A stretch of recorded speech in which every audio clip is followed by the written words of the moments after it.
ಸ್ನೇಹಿತರೆ ನಮಸ್ಕಾರ. ನಾನು ರವೀಂದ್ರ ಜೋಶಿ. ಪುತ್ರ ವ್ಯಾಮೋಹದಿಂದಾಗಿ ತನ್ನೆಲ್ಲ ಆಸ್ತಿಯನ್ನು ಮಗನಿಗೆ ಧಾರೆ ಎರೆದು ತದನಂತರ ಮಗ ಆಸ್ತಿ ಕೈ ಸೇರಿದ ತಕ್ಷಣ ಅಪ್ಪನನ್ನೇ ಮನೆಯಿಂದ ಹೊರಗೆ ಹಾಕಿ ಅಪ್ಪನನ್ನು ಅನಾಥಗೊಳಿಸಿದಂಥ ಕಥೆಯನ್ನು ಹೇಳ್ತೀನಿ.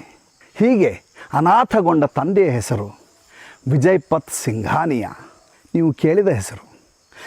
ನೀವು ಹಲವು ದಶಕಗಳಿಂದ ನಮ್ಮೆಲ್ಲ ಕಾರ್ಯಕ್ರಮಗಳಿಗೆ, ಯಾವುದೇ ಪಾರ್ಟಿಗಳಿಗೆ ಬಳಸ್ತಾ ಇದ್ದಂಥ ವೇಷಭೂಷಣ ರೇಮಂಡ್ಸ್ ಅಂದರೆ ಈ ದೇಶದ ಸಿರಿವಂತರು ಧರಿಸುವಂಥ ಬಟ್ಟೆ ಅನ್ನುವಂಥ ಬ್ರ್ಯಾಂಡ್ ಮಾಡಿದ್ದು ಈ ವಿಜಯಪತ್ ಸಿಂಘಾನಿಯಾ.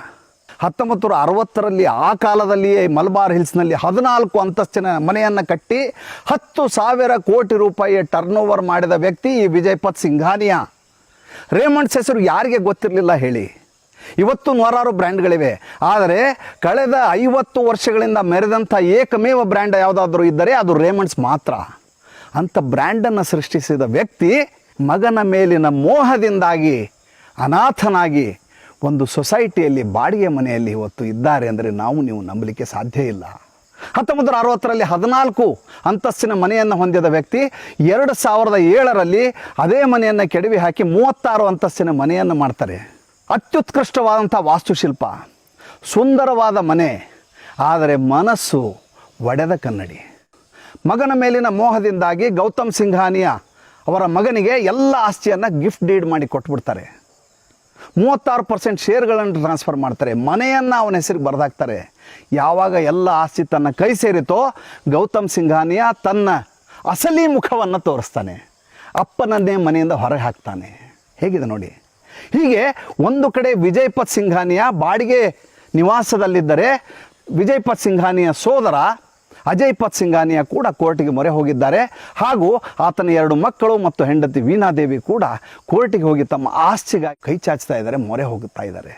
ವಿಜಯಪತ್ ಸಿಂಘಾನಿಯಾ ಹೇಳ್ತಾರೆ, ಒಂದು ಬ್ರ್ಯಾಂಡನ್ನು ಸೃಷ್ಟಿ ಮಾಡಲಿಕ್ಕೆ ನಾನು ಹಲವಾರು ವರ್ಷಗಳ ಕಾಲ ನಿದ್ದೆಗೆಟ್ಟೆ. ಹಾಗೆ ಬ್ರ್ಯಾಂಡ್ ಸೃಷ್ಟಿ ಮಾಡಿ ಅದೊಂದು ದೊಡ್ಡ ಎಂಪೈರನ್ನು ಸೃಷ್ಟಿ ಮಾಡಲಿಕ್ಕೆ ಇನ್ನಷ್ಟು ವರ್ಷ ಕಷ್ಟಪಟ್ಟೆ. ಆದರೆ ನನ್ನ ಜೀವನದಲ್ಲಿ ಉದ್ಯೋಗದಲ್ಲಿ ಯಶಸ್ಸನ್ನು ಕಂಡೆ, ಆದರೆ ಸಾಂಸಾರಿಕ ಜೀವನದಲ್ಲಿ ಫೇಲ್ ಆದೆ. ಹಾಗೆ ಫೇಲ್ ಆಗಿದ್ದು ಯಾವಾಗ ಅಂತ ನನಗೆ ಗೊತ್ತಾಗಿದ್ದು ಗೌತಮ್ ಸಿಂಘಾನಿಯಾ ನನ್ನ ಮಗ ತನ್ನ ಅಸಲಿ ಮುಖವನ್ನು ತೋರಿಸಿದಾಗ. ಅವರ ಮುಖದಲ್ಲಿ ಈಗ ಒಂದು ಕಡೆ ವಿಷಾದದ ಛಾಯೆ ಇದ್ದರೆ, ಮತ್ತೊಂದು ಕಡೆ ಅನಾಥ ಪ್ರಜ್ಞೆ ಕಾಡ್ತಾ ಇದೆ.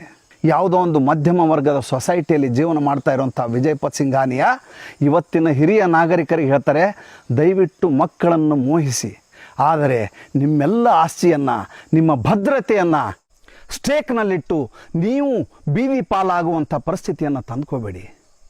ಮಕ್ಕಳನ್ನು ಪ್ರೀತಿಸಿ, ಆದರೆ ಮೋಹಿಸಬೇಡಿ. ಮೋಹಿಸಿ, ಆದರೆ ನಿಮ್ಮೆಲ್ಲ ಆಸ್ತಿಯನ್ನು ಅವರಿಗೆ ದಾರಿ ಎರೆಯುವ ಮೂಲಕ ನೀವು ಅನಾಥರಾಗಬೇಡಿ. ದಿನಗಳು ಚೆನ್ನಾಗಿಲ್ಲ. ಜಗತ್ತು ಲೌಕಿಕ ಬದುಕಿಗೆ ಮೊರೆ ಹೋಗಿದೆ, ಆಸ್ತಿ ಅಂತಸ್ತಿಗೆ ಮೊರೆ ಹೋಗಿದೆ. ಇಲ್ಲಿ ಮಾನವೀಯ ಸಂಬಂಧಗಳಿಗೆ ಬೆಲೆ ಇಲ್ಲ ಅನ್ನುವಂಥ ಮಾತನ್ನು ವಿಜಯಪತ್ ಸಿಂಘಾನಿಯಾ ಹೇಳ್ತಾರೆ. ಇವತ್ತು ಈ ಇಳಿಪ್ರಾಯದಲ್ಲಿ ಅವರು ತಾನು ವಾಸಿಸುವ ಮನೆಗಾಗಿ, ಅದರ ಮೇಲಿನ ಹಕ್ಕಿಗಾಗಿ ಕೋರ್ಟಿಗೆ ಎಡತಾಕುತ್ತಿದ್ದಾರೆ ಎಂದರೆ ಗೌತಮ್ ಸಿಂಘಾನಿಯಾ ಅನ್ನುವಂಥ ಪುತ್ರ ಎಂಥ ದುರುಳ ಇರಬೇಕನ್ನುವುದನ್ನು ಆಲೋಚನೆ ಮಾಡಿ. ಇದು ಇವತ್ತಿನ ವಿಶೇಷ. ನಮಸ್ಕಾರ ಸ್ನೇಹಿತರೆ.